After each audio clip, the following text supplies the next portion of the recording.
Okay, good afternoon, everybody. This is Houston LaRouche Pack on January 20th, Saturday. And a lot of us are extremely happy today for many reasons. I think we have a task to make the rest of the population happier. I mean, after all, in our Declaration of Independence, life, liberty, and the pursuit of happiness is a major theme. And I think if you think about what most of our fellow citizens are being confronted with, not just daily, hourly, by the minute, by the second, in terms of the various narratives coming at them, you can realize that there's a tremendous sense of pessimism in the population. And I'm even talking about people that were happy a year ago. I think it was today that President Trump was inaugurated. Was it a year ago today? And a lot of people were very happy back then. And you talk to some of those people today and they're not so happy. And that's only because they don't understand the enemy that is trying to destroy humanity. And they don't understand that probably the most unhappy people on the planet today are the British. And that's increasing, and that's a good thing. I wanted to point out a news story that one of my colleagues was telling me about on a conservative radio show in which they were, I'm sure everybody's heard about this horror show out in California, this family, 13 children, horribly abused, tortured. And you just can't believe this would happen in the United States of America, or maybe you could believe it, right? Considering what's happening to the mental facilities of our population. But a conservative radio talk show host is reporting on this, and then he segues to say, and this is the way that Kim Jong-un treats his population in North Korea. Now, what does the situation in this domestic scene in the United States have to do with, quote, the communists? Well, this is what I would call cognitive dissonance. That you're dealing with a population now that are being buffeted by one narrative after another, and they're not being allowed to hear the whole truth and nothing but the truth. But that is changing, and that's why I think right now we should, really be happy about where we are, and be very, very clear. This pamphlet on Robert Mueller, this pamphlet, which I really urge people not just to take and read, but I would urge you to take this. Notice it says $20. Why don't you go out and ask some people to give $20 and contribute to the LaRouche Political Action Committee and Kesha's campaign, as we're going to get into that very shortly. Because what this pamphlet has done is it has catalyzed the kind of fight that the British have always been afraid of. Because I'll say back on this North Korean situation, how many Americans know that the president of South Korea, President Moon, has actually attributed the thawing of relations between North and South Korea in part to President Trump? Have you heard that on the news? Why not? Now, we've all heard about his tweet. My button's bigger than your button, it works better, and we could go on and on, right?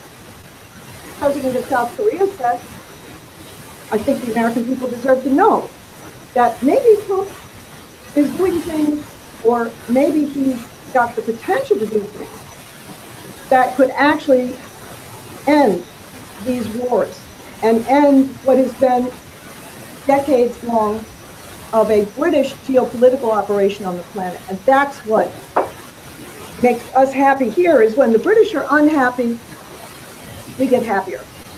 Not the British people, the British Empire. Now, I'll point out something, for example, was in the Houston Chronicles. It's a cartoon that came out on Thursday, maybe some of you saw it. It's a cartoon of a couple of psychiatrists standing in the background, and you've got a donkey, obviously the Democrats, got a donkey in a straitjacket with a couple of doctors in white coats and a butterfly net, right? And the donkey is being carted away And the doctor is saying to the other doctor, the donkey just got word the president is sane. Now, I think that's useful, but look, it's not the Democrats versus the Republicans. They got it wrong. And I think what you're going to get today from myself and Kesha is that what the enemy's greatest nightmare is that if President Trump is freed up from this coup, from this monkey on his back, from this British Empire, and it is clearly identified how the British Empire has done this, and that's what's coming out, that you have a president who can very, very quickly become the greatest president we've ever had. And there's no question in my mind about that. Not based on simply him, but because we have prepared for decades the solution to what is now unfolding to be the greatest economic collapse in history, which I don't think President Trump understands. I think he understands maybe more than he acts like he does, but it's up to us here to understand what the solutions are, but you also have to know your enemy. Now, I wanted to just go over some highlights. I'm sure you've heard about this in the news, and I really want to not take too much time because Kesha has a lot to say. But think of what's going on. Well, the news today is the government shutdown. Okay, and the news yesterday was some shit show. Excuse my language. I'm sorry. What's that? The government might shut down. Now the government is shut down, and they're meeting today, and we'll find out in another hour what they have to say about that. But what's the real news? The real news is that you have a group of congressmen, and I will hold this pamphlet up again because this pamphlet has been key to unlocking the ability of Congress. Now, admittedly now, it's mostly Republicans, but I think that will change. To actually begin to go after, not the deep state. They may not understand what they're going after, but they're like investigators, and they're digging, and they're finding more and more.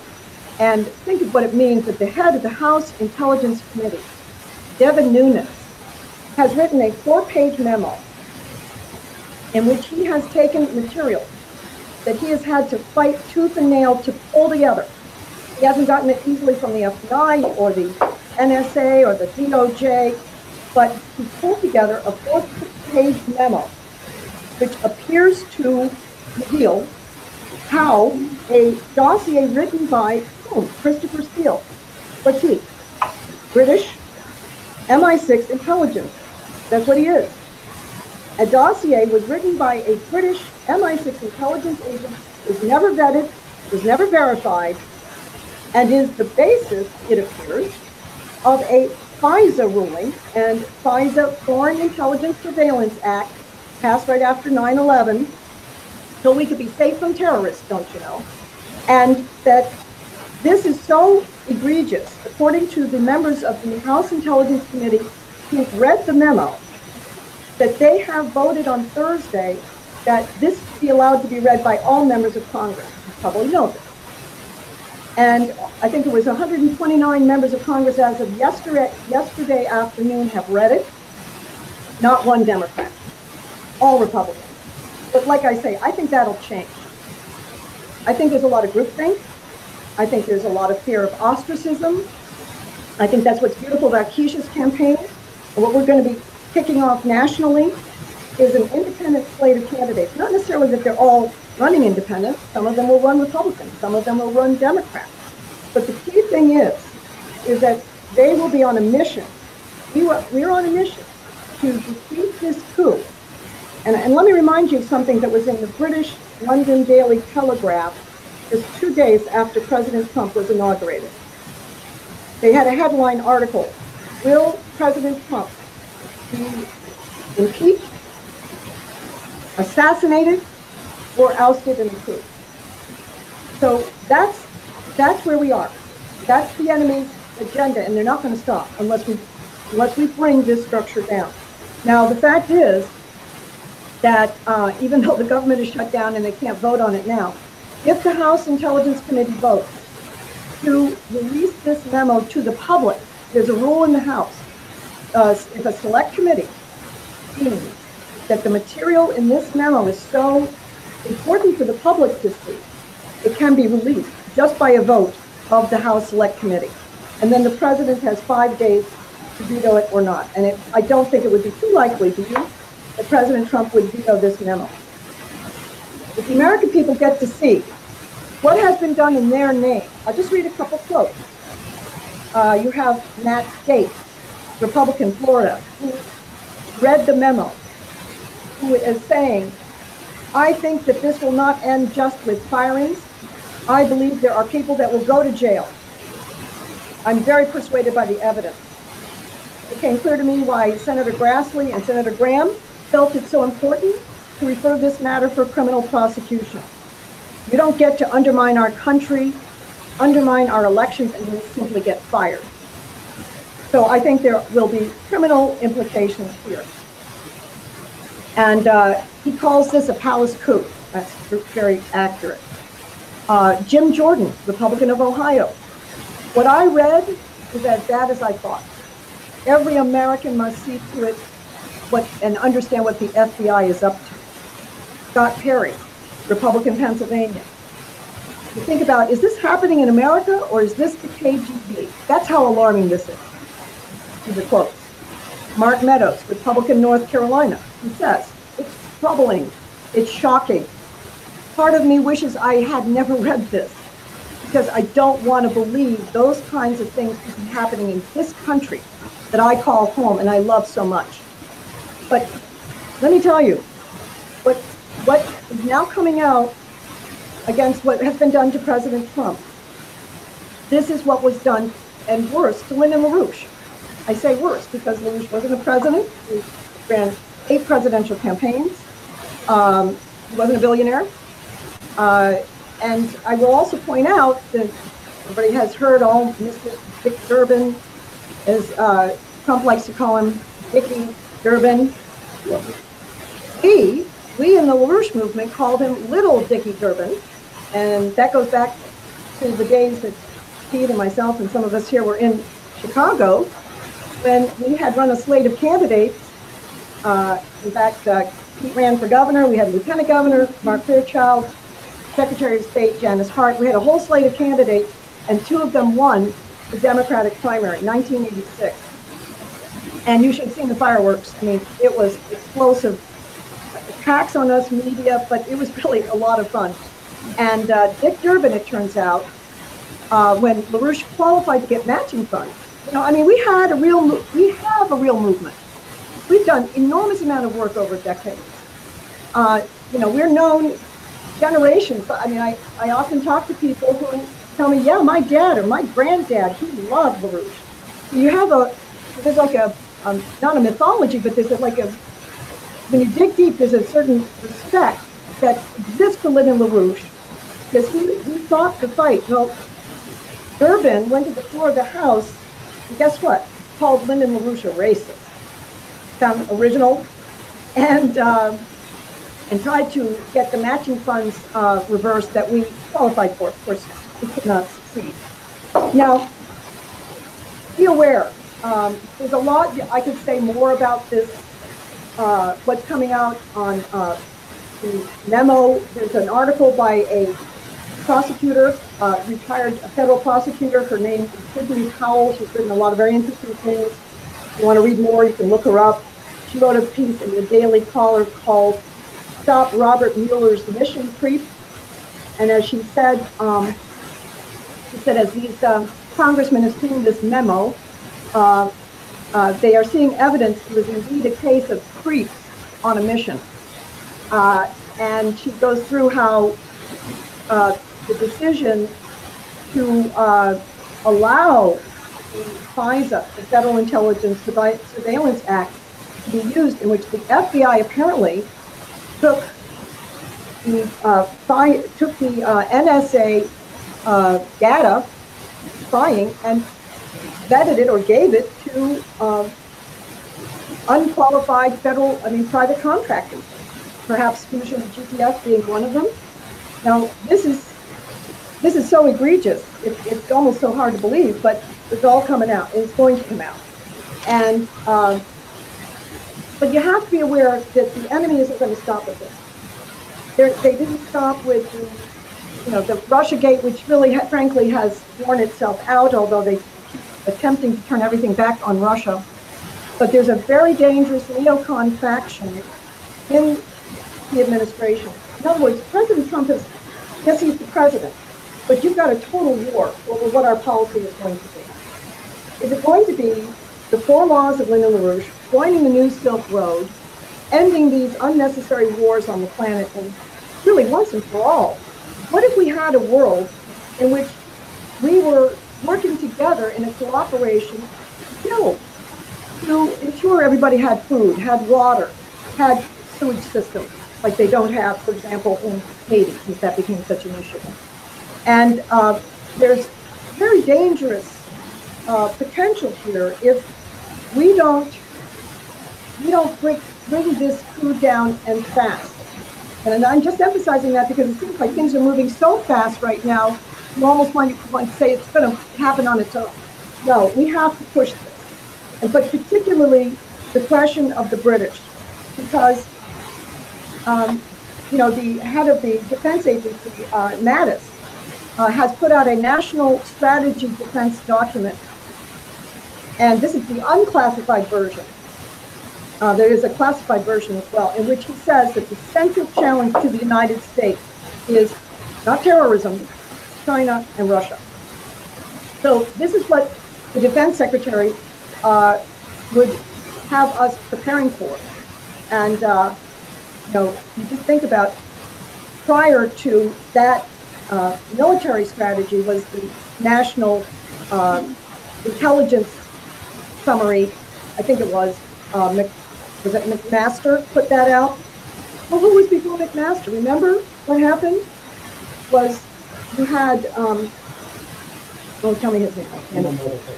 General Michael Flynn, right, who was the original choice of President Trump. And he was an excellent fellow. He wanted to do things like nuclear energy plants in the Middle East, which is exactly what we've been talking about for years. So this is the war, and you see it in Tillerson. Tillerson will make a speech, such as he did this week in Vancouver, British Columbia, at a conference on North Korea, in which China and Russia were not invited to attend. The 16 countries that were invited were all part of the war against North Korea, years ago in the 40s.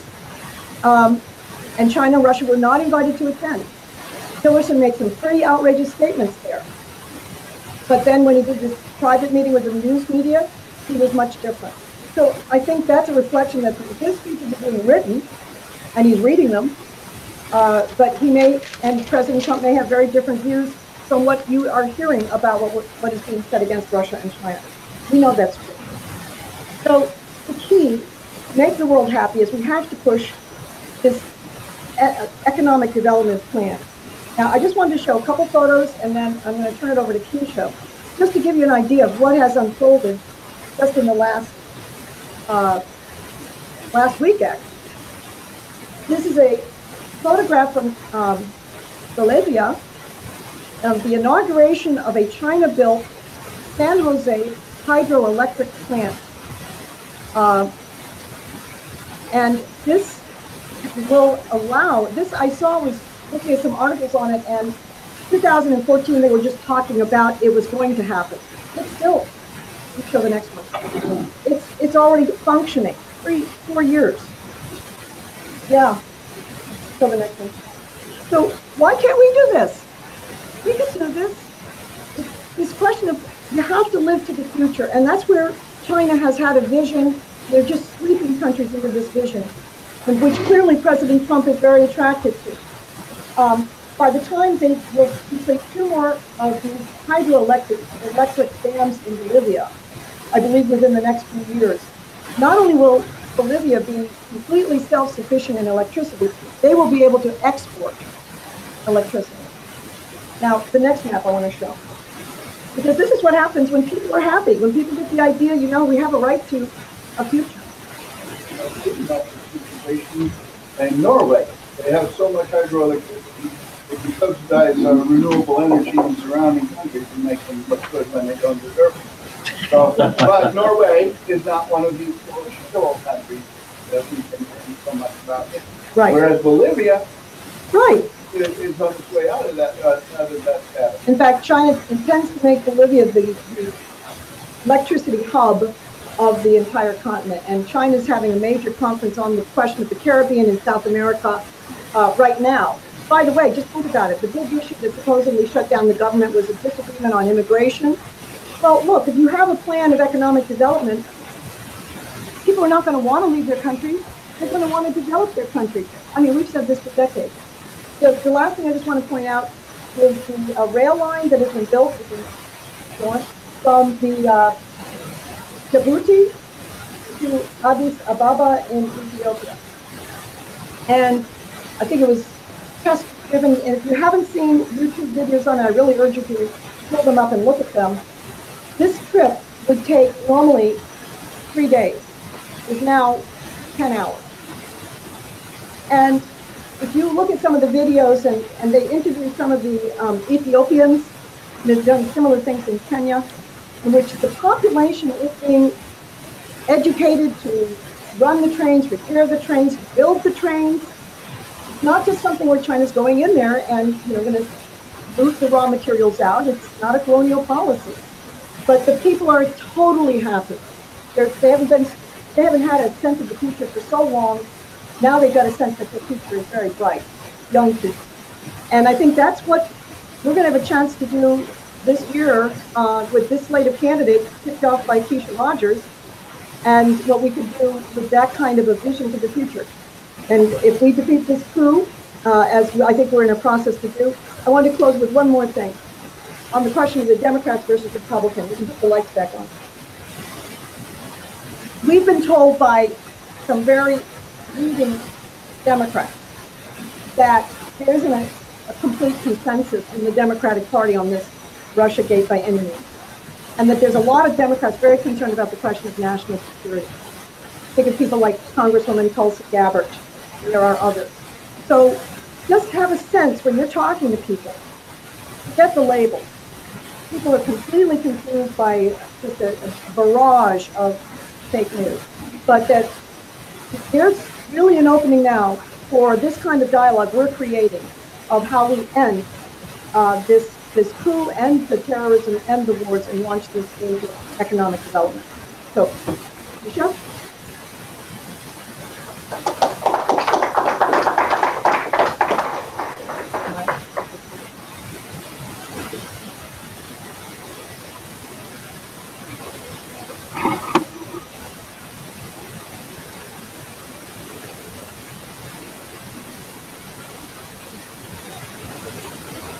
Please.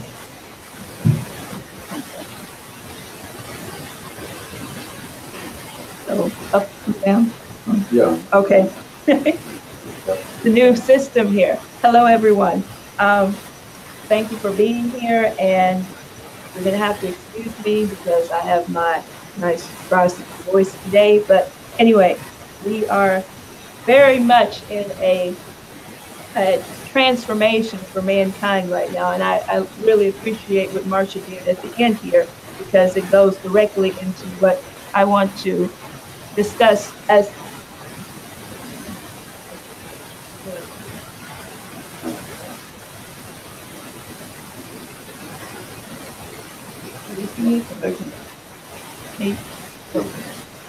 there we go. Okay, so as all of you in here know, and those who are new who may not know, my name is Kesha Rogers, and I am an independent candidate for the 9th Congressional District of Texas here in this area, the Southwest Texas area where we are right now, and I'm running against Al Green. And this is a very important race because, as Marcia was saying, our, thank you, yes. My campaign is not unknown to people for actually causing fireworks. And Marcia talked about some of the campaigns we've had in the past, working alongside the economist Lyndon LaRouche, who have actually gone out there on the street and waged a campaign for the future of mankind based on the idea that we were going to completely abolish geopolitics, the threat of war, the threat of economic collapse, which has so much devastated for many decades now our national interest. And the problem is that you don't have enough candidates who are actually putting themselves out there with this commitment to the campaign that which my campaign represents, and which we now have launched as an initiative with the LaRouche PAC, which I am fully in support of, which I believe is absolutely the critical campaign of the campaign to build the future and a campaign to win the future. Now, what does this require? Well, first of all, we have to eliminate all of the insanity that has dominated our political interests to this day. And I can tell you about insanity as I'm taking on the insanity of grandstanding Al Green, who would rather be focused on the impeachment based on no evidence whatsoever of President Trump, and based on race baiting and fraud, the idea that, as Marcia pointed out earlier, now what we know about the individuals who claim that they had knowledge of the president making racial slurs about the countries of Africa and Haiti was one who has promoted racism himself against the development of nations, against the development of our own nation, such as people like Dick Durbin, Dirty Dickie Durbin, who has been a total, just someone who has acted absolutely against everything that my campaign and the LaRouche movement has stood for. Now, what we do know about the reality of what's going on in this district, and what the reality of what the people of the United States, as represented also here in the 9th Congressional District, are facing, is a total economic breakdown crisis. And the campaign to win the future right now is a campaign that is not just for the United States, but it is to determine the fate of our nation along with the fate of mankind. The question of, will more candidates actually stand up and take the responsibility that we have a unique mission in front of us right now? We have now close to 10 days before the President of the United States gives his State of the Union address, after now being in office for close to a year. The question is not to sit back and wait for people to say, what is that going to be? How will the president respond? But the American people have to actually take responsibility. And that responsibility is in immediately educating and equipping yourself with the tools and resources for what is going to be the defining concept of an economic recovery program for the United States. And that economic recovery program does not start with Wall Street bailout interest, does not start with stock market values. And this is something that even the President of the United States has to learn himself. And we have been on a full-scale mobilization to make sure that everyone that we encounter understands that the solutions that must be put on the table right now are very much centered around Lyndon LaRouche's 4 economic laws. But I'm going to go into that in a second, because before I go to the 4 laws, this is what I want to give you a sense of as to what we're up against right now. And I've showed these images before, but what we've experienced is a total disintegration and breakdown, not just of the physical economy, but of the culture overall. And the culture of the United States has been targeted by a lack of optimism, has been targeted by drugs and war, and a total collapse. Now, what this is showing just recently, there was a report that was released on increased opioid epidemic in Harris County, right here, which very much dominates the district in which we live in. And you just think about it, that in an area where the Al Green represents a constituency, which is one of the poorest constituencies in the state and also really in the nation. And there are close to, as it said, it's showing here, more than 33,000 opioid-related deaths in the United States in 2015. Texas alone has had 2,588 opioid-related deaths. And in Harris County, that's accounted for 12.3% of those deaths. That's about 318 in 2015. Now, just today, there was an article in the Houston Chronicle, I'm sorry, not Houston Chronicle, but from KHOU, called "The Opioid Epidemic on the Rise in Houston. Houston police armed with tools to fight opioid overdoses," and ISD police armed with spray to combat overdoses in the school system. So the Houston Independent School District police officers have now been given a Narcan spray so that when young students go into an overdose reaction from drugs, then they can immediately, there's about 400 of these Narcan sprays available that they can actually spray the spray, and it'll immediately stop them from going into an overdose that could actually cause death, that could stop the death. Now, this is what we're dealing with. The second, just to show you the increased rate of homelessness, the impact on Houston. You have, as has been reported recently, 113,294 homeless children in Texas for 2014 to 2015 school year. And this is a couple of years ago, so the rate has not declined.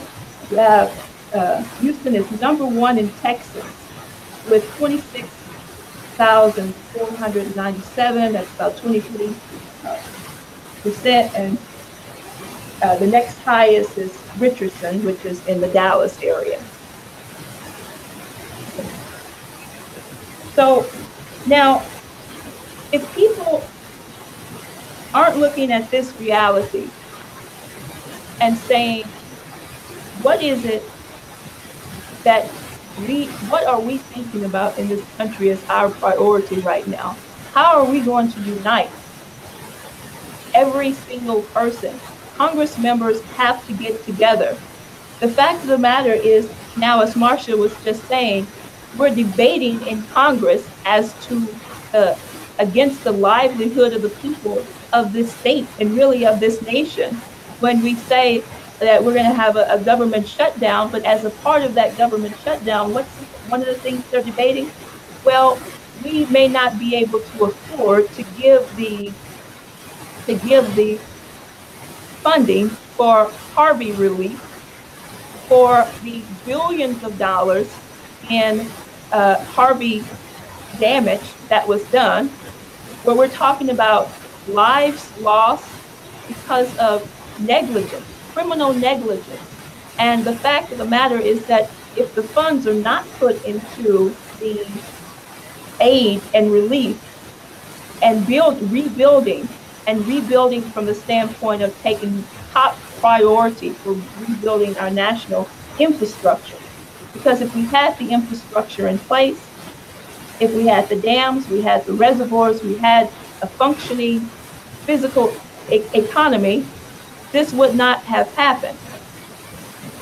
And I can speak from personal experience that this was criminal negligence, and the losses were abundant and should not have happened. And so what are you seeing right now? As a result of it, how many more people do you think are homeless, are out on the streets? Because this happened, this is statistics before Harvey. So how many more children do you think are at risk right now of being strung out on drugs? But is Mr. Green worried about that? Not really. Not at all. This is what he should be worried about. Now, as said, we have a solution. And as someone who's been working with Lyndon LaRouche for the past 15 plus years now, you know, and I started as a, what we call a youth member, young person, and this not so young anymore, but I've come to learn a bit in my LaRouche school education. And one thing that I know is that I have the experience and the understanding of what it takes to lead and what it takes to ensure that we can have a future. You can just leave that on. Yeah, just leave it on. I think they can see it fine. And so, as many of you have seen, there is a shift that is going on in the world. That shift is to eradicate totally poverty. That has to be our mission. That is my mission as independent candidate for the 9th Congressional District.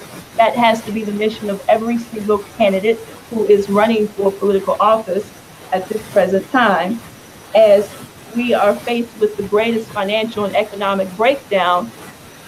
You're looking at a situation that our priorities in the United States have to change. The number one thing, there's two measures that have to be taken. First and foremost, the U.S. has to get on board the New Silk Road, Belt and Road Initiative. What the nation of China has committed to in terms of bringing all nations together for a common interest of mankind and win-win collaboration, as the president of China calls it, and which President Trump has been strongly fond of. We haven't necessarily said we solidly join the Belt and Road Initiative, but I believe that if more independent-minded candidates were actually making this their focus, there would be a total transformation in the optimism of the country, of our nation, in collaboration with China, with Russia, with other nations. But right now, it's, as Marsha said, we are at warfare right now. The warfare is against those individuals, against that system of geopolitical system, who would rather keep people backwards and uninformed, that rather geopolitical system of the British Empire that people like Barack Obama before and Dick Durbin and other people work on behalf of. But the reality is this is not a Republican or a Democratic issue. This is a question of good versus evil, really, and the nature of man versus animal. The idea that human beings have to commit itself to the creative progress of every single human being on the planet. That's what China is doing right now in its mission to eradicate poverty. Now, I believe that we can do that in the United States. We have, I think it's close to 42 million people who are classified in poverty, impoverished in the United States. Well, what is it going to do to, what is it going to take to eradicate that poverty? First of all, these measures would be a number one start to actually doing that. And I think it's important, you know, this week we honored and celebrated the birthday of Dr. Martin Luther King. And many of the people in this room here actually participated in a very profound, had a very profound effect with us as we marched down the streets in the Martin Luther King parade this week. and had the visual imagery of U.S. joining the new Silk Road, the Belt and Road, and that all the nations around the world coming together in harmony and unity around an economic solution for mankind. And I was just reminded that as I was reading just recently a book by Dr. King called Call to Conscience, he talks about not just racial disparities and overcoming racism, but that the real threat to mankind's freedom was the threat of economic disparity. And I think that's absolutely right. I mean, and this is something that actually plagues people all around the planet. But that's changing because as we saw with the beautiful development of the infrastructure and the platforms of technology and development that are continuing to rapidly increase through the efforts and the works of China's commitment, not even to just its own country, but to nations and to countries around the world to eradicate poverty, development of the railway system from Nairobi to Ethiopia, what we just saw here, and various other projects going on. We need that here in the United States. And it's not a difficult task if we commit ourselves not to the interest of corporate Wall Street bailouts, and if we commit ourselves to these very pertinent solutions that LaRouche has put on the table, but that are not just really, these ideas are fundamental to the development of our nation, to the foundation of our country, going back to the concepts of the American system of political economy, going back to the concepts of Alexander Hamilton's first Treasury Secretary. So again, just to lay out what the measures are that must be taken, and then I want to develop them just a little bit in context. But those measures include the reinstatement of Glass-Steagall banking reorganization. This was the law of the land in 1933 of Franklin Roosevelt, and was the law for many, many decades until it was taken down. And this must be immediately reinstated as the first and foremost priority. Wipe out the Wall Street speculation and wipe out the derivatives market. Secondly, we have to have a return to a Hamiltonian national banking system as defined by Alexander Hamilton, and really was the concept and the basis of President Abraham Lincoln's greenback policy and President Franklin Roosevelt's Reconstruction Finance Corporation. And just think about this from the context of, if we had these types of programs in place, do you think we would have to be arguing over pennies for Harvey relief? Probably not. We would actually have the credit in place so that we would have no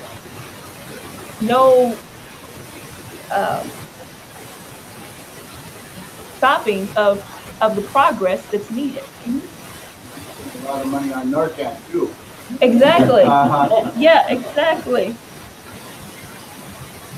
And the third measure is a credit system for jobs, and this is a very important, because we're not just talking about going out and digging ditches, and we're talking about high-skilled unleashing the creative potential of every single person from birth on.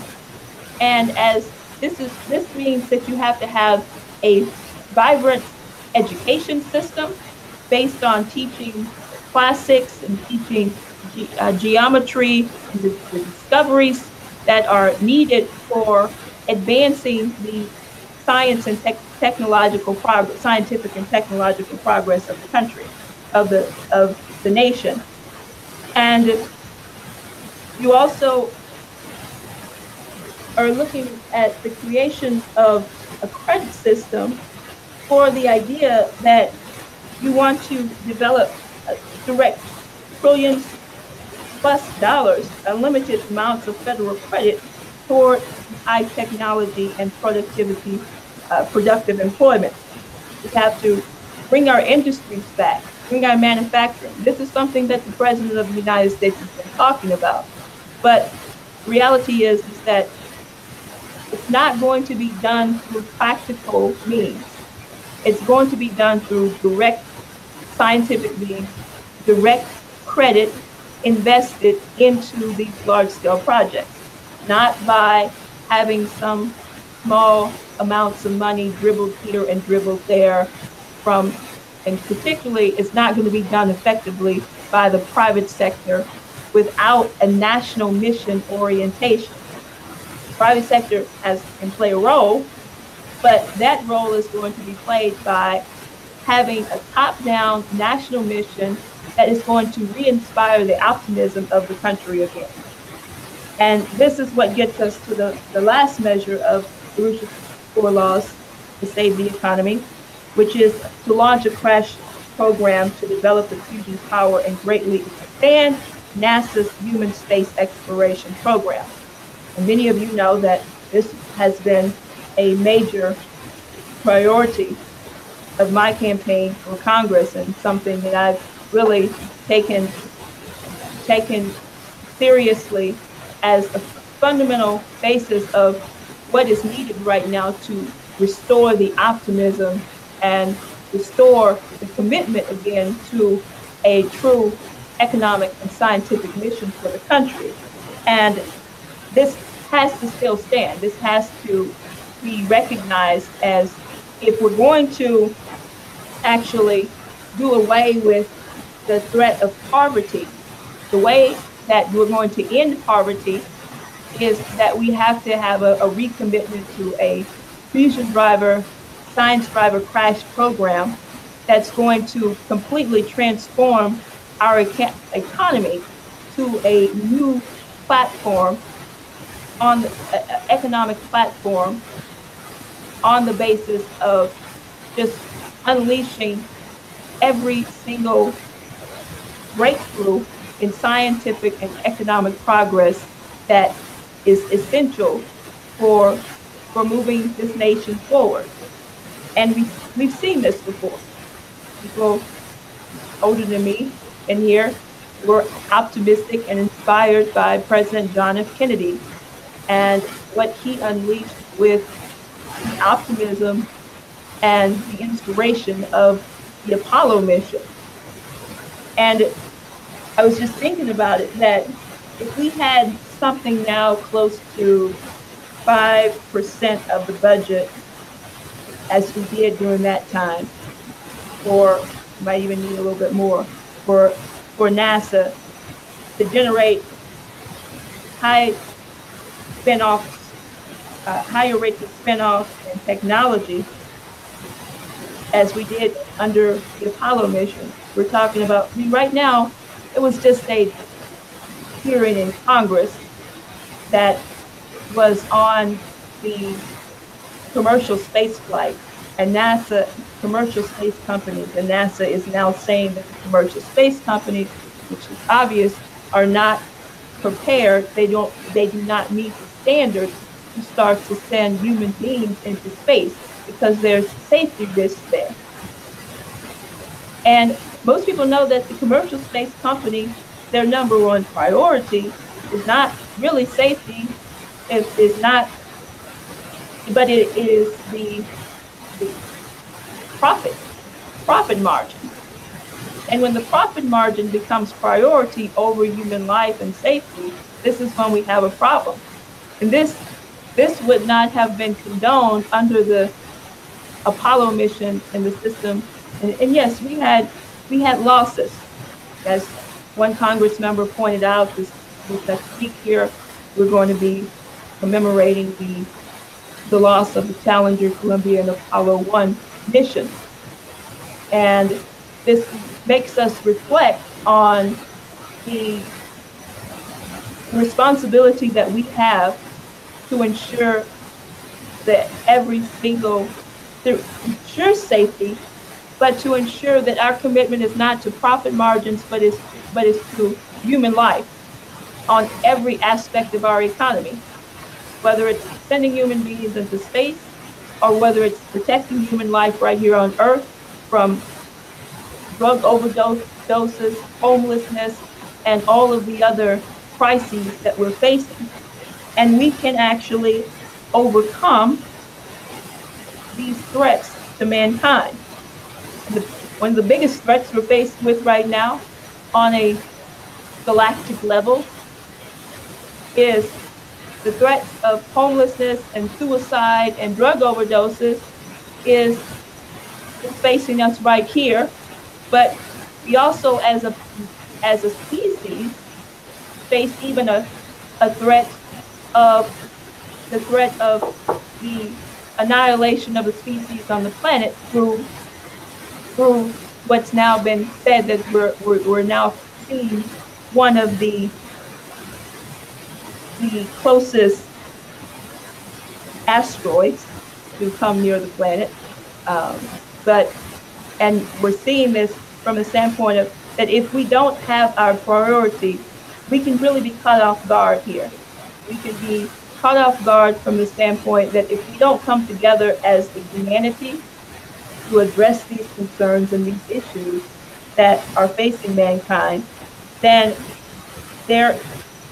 and actually have the commitment to a space program which is going to protect and defend mankind from the strategic threats that face the planet as a whole, then it's going to be our fault if we don't do something about it. Now, okay. So this, just to go into this fourth law a little bit more here and give us a sense of what it is that President John F. Kennedy, during his presidency and during the period of his announcement of the Apollo mission, what Kennedy intended was, the idea was not just a snap one-way mission, a mission to the moon and return to Earth safely and we're done, been there, done that. It was actually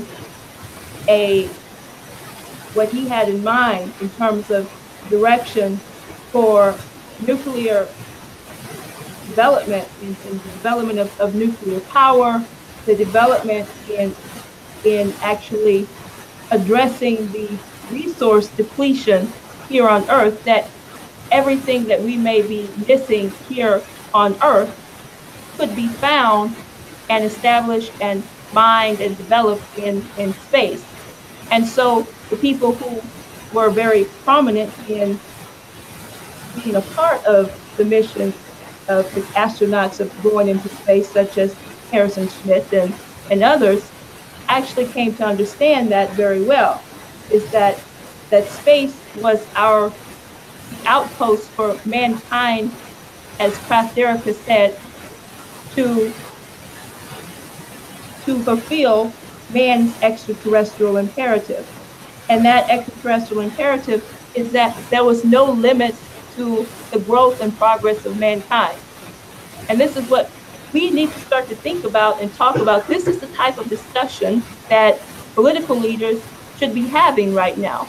The idea that we have to say there's limited budget, we can only afford $19 billion for our space program, that's it, do what you can with it. Don't kill anybody, but you're not getting anything else. What kind of talk is that? And limited budgets and limited resources and really enough room for limited people on the planet. So this is the insanity that has to be eliminated from our thinking process. We have to actually have a thinking process in our society that nothing is impossible. Failure is not an option, and that we actually have to commit ourselves again to the highest level of scientific advancements in technology. And one of the things that is absolutely essential in the core laws of Lyndon LaRouche is the commitment to an increased energy density of, of advanced nuclear and fusion technologies for developing the unlimited potential of mankind, both here on and off the planet. But if we actually hadn't, as you look at this now here, what it's showing is the A is showing where the projected direction of development in terms of energy sources was coming from during the 1962, or around the time of President John F. Kennedy, and then B is the rapid rate of increase of the development of where Lyndon LaRouche saw that we should have been, that as we transform our energy density to higher and higher states of energy from, simple wood burning, which you're thinking of this also with the rate of increase of the population. As the population increase, then could you actually sustain a growing culture based on these levels of technology, these levels of energy?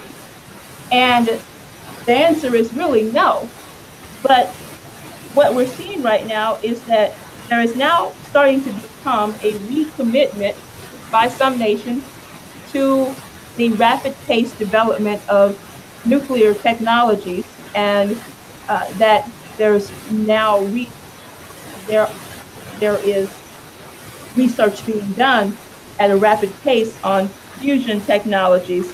As a matter of fact, hold on, let me see the next one.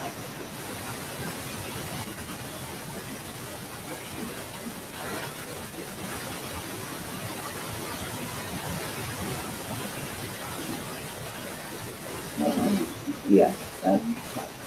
Okay. That is what China's doing right now in terms of not only becoming number one in the development of nuclear energy and technologies in its own country, but also around working with nations around the world. And what this is, sorry, it's a little bit hard to see, but this is called China's third generation nuclear reactor, Hualong 1. And this is now based in the Fujian province with a capacity of 1,200 megawatts. Really been from the second generation reactors, a improved fuel technology in thermal efficiency and safety, and it also has been shown to lower maintenance costs. There was an article in, I believe it was Xinhua, that was talking about this development of this third generation reactor. It says that the core part of the technology, the reactor, the container of the nuclear fuel will begin installation on Wednesday, and is expected to be finished by the end of this month. So they're moving quite rapidly. Now, at the same time, you look at this in terms of the importance for nuclear technologies or space exploration. And right now, it was just shown in I think it was a press conference, a telephone press conference. Joel actually might have had a chance to listen to it. I know, but I didn't get a chance to listen to it. But they were just announcing okay, one of our colleagues, Marcia, listened to it. But the NASA has now announced, and this is something that came out a little while ago that they're following up with on the kilopower nuclear electric program for space nuclear reactor program that's going to be tested with the nuclear core this spring.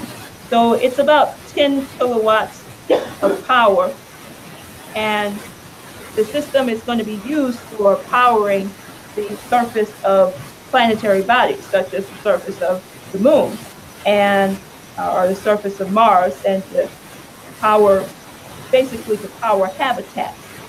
And this is something that China is definitely moving toward, is talking about. The European Space Agency is discussing working with China, because if we're going to develop the resources that are to be offered on the moon, such as the plentiful resource of helium-3, which, think about it, if we could actually devise the technologies and the development for mining helium-3 on the moon, that would be a #1 fuel source for powering and electrifying the Earth. We wouldn't have to worry about things such as what we potentially faced this past week, where my husband got a letter from TXU, Texas, the energy company, and they said, well, so that we can avoid the potential threat of, basically to avoid overuse of the grid, of the system, then we need people to keep their electricity down to about 68 or so, because if everybody actually uses the max amount of electricity, it could cause very strong problems. They didn't really say blackouts, but this is what they were saying. It could cause brownouts or blackouts. And I remember, actually, this is not new. When I was running for Congress before, I was standing out in the cold and doing a video statement. I actually found this video statement and was going after talking about what was happening in Texas and in Mexico, because we were actually getting some of our energy being transferred in from Mexico at the time, and there was freezing cold, and there was potential for blackouts going on because our grid couldn't actually sustain the level of usage for the amount of energy usage that was ongoing. And so, but this is where we're at right now. And so, but the problem is solvable. And if we weren't sitting here talking about we got to build more windmills and more solar panels, but we were going with the highest level of scientific advancement and technology. As a matter of fact, Mike just sent me a video today, and you should send that around to people. There was a guy who had just been transformed and saying, well, I used to be one of these nuclear power deniers, and now I'm just completely turned around. And he looked at the fact that Germany, speaking of insanity of wanting to shut down your nuclear power plants and go fully with this whole process of solar and wind, was actually facing net losses of, they increased their solar and wind output by, development, by about 11%, but the losses were even greater. And so, and a lot of people are coming up and saying there's no replacement.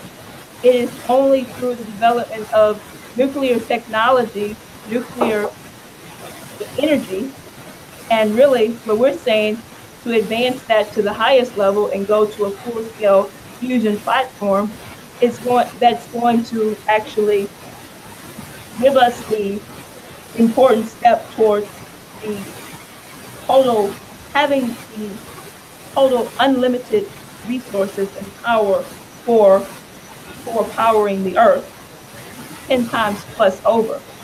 So now, and how are we going to do that? We're going to do that through understanding man's mission and purpose as our purpose in the universe, our purpose in the solar system, and that we really have to have a commitment to the overall purpose of the progress of mankind. And this is what we should be really taking up the mantle on in the political leaders of this country right now have to have a new vision.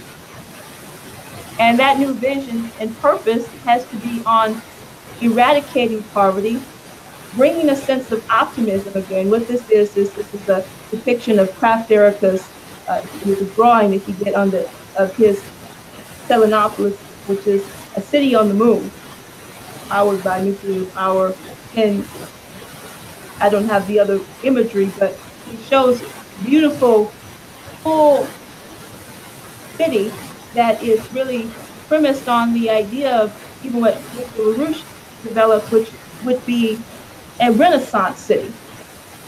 And this is what we need to create right now, thinking about not drug overdose cities and cities plagued with homelessness and complete despair and pessimism and complete anti-optimism, but cities that are Renaissance cities that there is no limitation to the progress of the people. And people might say, well, you don't sound like a real politician to me, because that don't sound practical, and you need to talk about things that are real, not building renaissances, because that's not going to happen.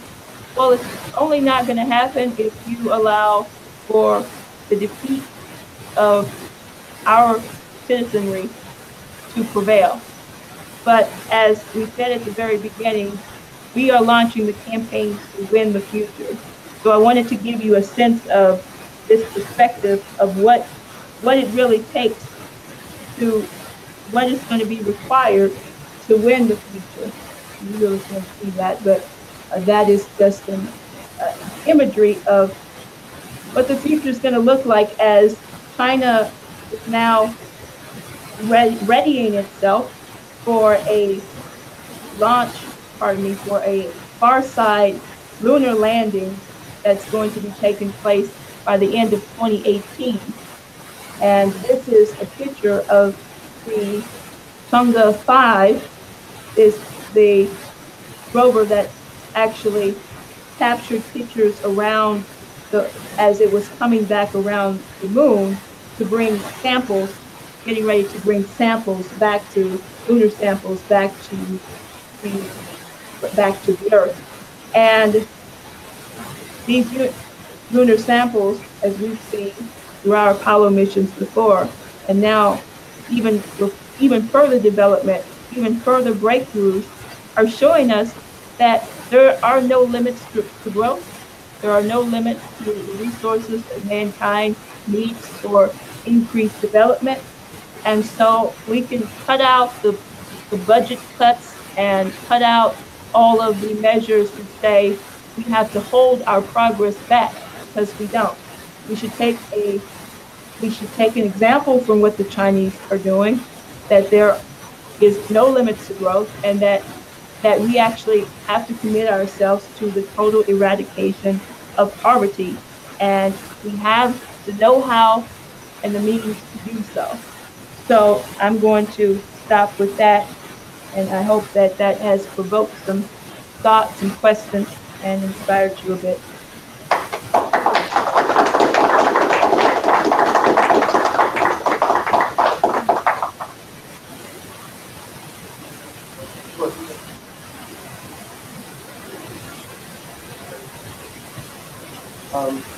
One of the things I was telling people really was, I mean, I think that the industry starts to really fight with the that the city where healthcare is number one.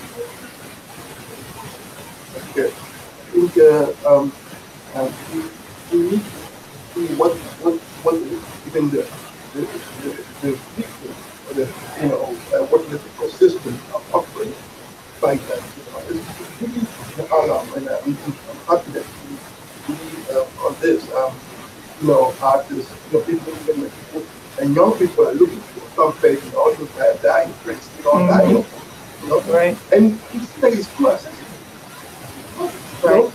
Those guys can go to pharmacy to get some Mexico. I don't know. I mean, I'm not really that, but I mean, they seem like they're getting it. I've seen. I mean, it's really, really. I'm seeing some families that they're destroying on young guys. That need to go to the university to go because you ended up in jail because young people and it's not even listening everywhere. That's true. And I think something that you tackle. And that's why I say here in the healthcare, what they're doing is too easy to just what they're doing. I mean, and I want to go to see a complete solution of the healthcare.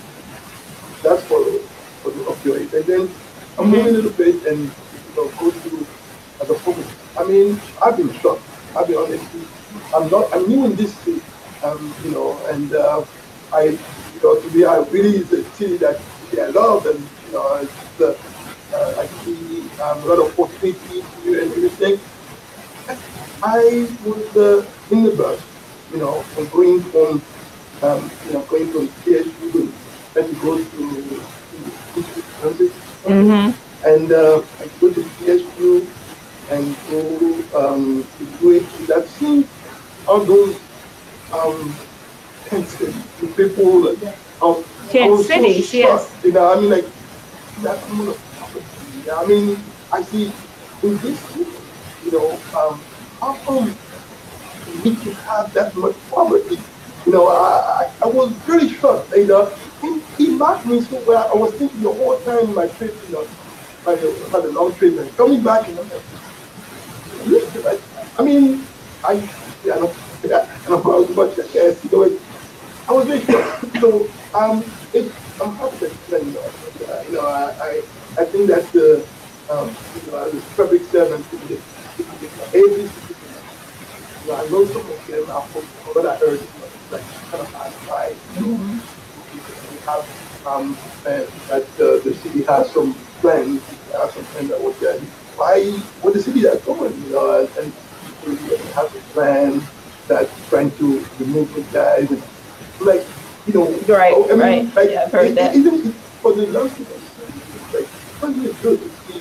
I mean, you travel, come to the city, and it's very, very damaging for Houston, and I think that It's damaging, but it's real, and I mean it's definitely not just Houston. It's across the country right now. I mean, it was a wake up call again. We see it every single day in terms of and for people who are on the listening online who may not have heard the question or the comments. It's really pertaining to what I was bringing up on the rapid increased rate of homelessness and the drug overdose. And I was just taken aback as we were in the Martin Luther King parade. And we were walking through the parade, and the route took us right past a tent city. There were about 50, 100 tents of homeless people. And they weren't all singing, there were some families. I actually saw a couple of children out there. This is what we're dealing with. And as I said, it's real negligence for the past several decades of breakdown in our system. And that breakdown has been, in a certain sense, intentional. There hasn't been a Republican versus Democratic fault. It's been an intentional policy to keep people impoverished and undernourished and underfed and everything else. And why is this the case? Why have we gone along with this? Well, because people haven't understood that there is a real enemy apparatus that is dominating our system, political system of thinking. That commitment to money, that commitment to Wall Street bailouts over the well-being and the interests of the people of the nation. And we can change that. I'm looking at the fact that So over the past 30 years, China has lifted 700 million people out of poverty. And in the past year, past 5 years, another 10 million. And they're committed to eradicating poverty. It's not just a slogan. And what Dr. King said is that as long as you had the curse of poverty in our nation, that until we, through the direct, we civilize ourselves by the direct and total annihilation or an abolishment of poverty. I don't have the quote directly in front of me, but he just said we have to have the total abolishment of poverty. That's where you're going to gain true freedom. And this is what we got to work on in the country, because yeah, it is devastating. Every single day you drive out of your house, and I think people everywhere are seeing that this is not just in some parts of the city that they can keep contained. Even in the more affluent areas, you're starting to see both the opioid drug overdoses and the homelessness. So it just shows you again that the way to get out of this is what we just said here. These 4 laws are essential to saving this country. And people have to take the responsibility and take this up, because the key right now is we have to have a functioning healthcare system that's not trying to make a side deal. Hey, if I give you some more drugs and some opioids and painkillers and so forth, one thing is I can keep getting paid. I don't have to go through the system. I mean, it's all kinds of crazy stuff like that. And then the people who are on it, where's their optimism about the future? What's the future represent? They're just saying, hey, look, just give me the drugs. Or they're going out to sell the drugs because that's where they're going to make the money. Because get some more drugs. Exactly. So we got a problem on our hands that can be solved. And we got to think about the young people as to this is their future that's on the line right now. Those people who have been growing up in the last decades of the Bush-Obama era, and even, going further back, going really to the assassination of President John F. Kennedy. There has been lack of mission, lack of optimism, lack of future. And we can't stand for that any longer. I just want to say that we have to have a functioning mental health system. Yes. It was dismantled in the 1960s. And the consequence of that is a lot of some elements of the homeless. There's a dynamic in the government attitude towards the mentally ill, put them in prison instead of getting care for them. And poverty. There's a dynamic there. It's not just one or the other. But you do not have a functioning mental health care system at all. Mm-hmm. Yeah, VA system. Yeah, we got the veterans. We have a lot of work to do. That's a good number of now. Yeah. Are the veterans who come back and they have issues that they need to have addressed that nobody's bothering to address? That's, I have a brother and friend who have tried to get sexual VA, and it is impossible for them to get just simple treatment. yes, I can attest to that personally. I have a family member who's in the VA hospital right now, having to go and check, make sure they're okay all the time. I just wanted to point out, I think it was Vladimir provoked, this horror show that you see is, of course, the antithesis of the kind of optimism that is being spread around the world by China, by what China is doing. And I think it shouldn't be understated how intense the war is over this in this country. Because what Lynn and Helga have done is through the pamphlets, launch a real devastating attack against the people that enforce this Wall Street system on it, this British imperial system on it. And we're winning. But they are absolutely determined if they can't have their system, then they want us all incinerated. So the battle is to stop these coups so that we can free Trump from McMaster, so we can free Trump from Mattis. And the game they're playing, trying to, right now there's a huge offensive by them to say Russia and China are the enemy, Russia and China are the enemy. We have to reorganize everything, Russia and China are the enemy.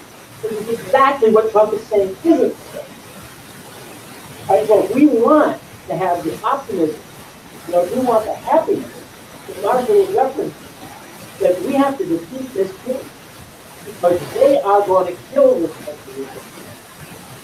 And look at what you see is the necrosis of our society as a result of their activities. So that's what we're fighting. I would just like to say that I strongly suspect the visible homeless population is the tip of the iceberg, and there are a lot of many people who are barely making by only a couple of paychecks or a couple of pensions. That's so true. From being in exactly the same position. If they think, well, those homeless people deserve to be there, it could never happen to me. They might just be getting a wake-up call very soon, unless we do our job. That's absolutely right. Yes. I have a personal question for you, like future political candidate and for your political support.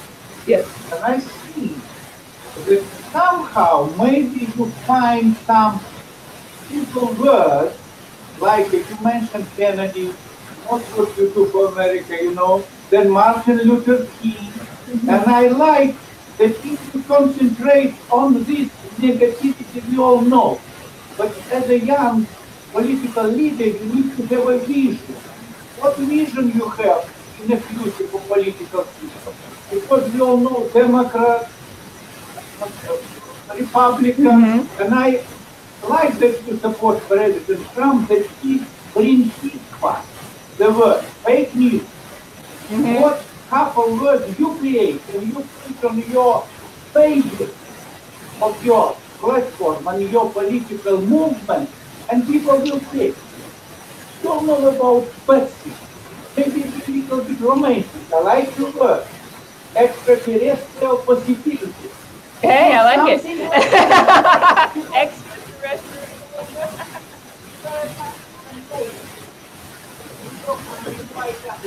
But maybe like Kennedy, something to moon, a star. Yes. And people will pick. And in your agenda is to build on something positive. I agree. People will come and knock in the door. I'm serious. I know. So the agenda has to be great. The slogan, yeah. Yeah, the slogan. The keyword. The great projects for a great America. We got to build America. No, it's true. I agree. This is what I've been discussing here. Like you said, we know that we are really faced with quite all kinds of problems, but the solutions are there. That was the point. And we have to bring a sense of optimism back. We have to build the country again. And, the president said, make America great again. Well, I take it a step further and say great projects for a great America, because we have to put the nation back to work on a mission to build America. And so I think, you're absolutely right. And young people need that positive, and the whole nation really needs that positive optimism and direction. So we'll keep working on that, but I'll work on that extraterrestrial imperative. Extraterrestrial possibilities. Yes. United States was directed with Russia, India, China, Japan, Egypt, and others. And we could solve all the problems, the primary problems of the world. Fresh water for every human being.